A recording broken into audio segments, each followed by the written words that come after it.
for me, like you said, Jeff, is sharing and paying forward my experiences from the people who invested all their time in developing me.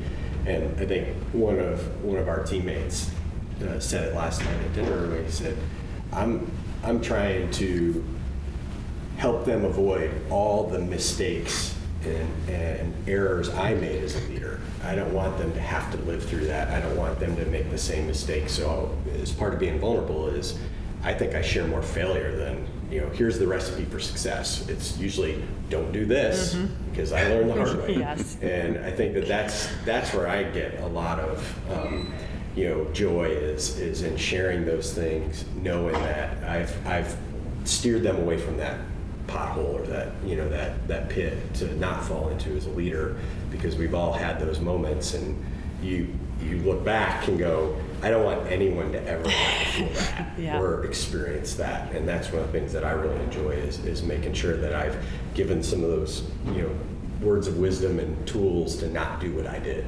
I'm glad you said that, Scott, because I think so many people look to coaches as being like the experts, and they've never failed, and they are like the ones up here to lead by a certain example. But I think people forget that the important rules and the important lessons are really in how did we stumble, but what do we do with the stumble after, and how do we treat people as we were stumbling?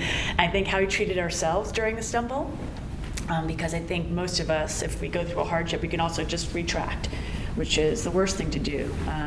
But I think it's how do we tell people the lessons that we can find in those moments that are really, really hard, that are really challenging, and how do we also treat ourselves and the people around us while we do that, but also make them teachable moments. So I'm glad you brought that up about we have to share those failures, if you will. I think it's important.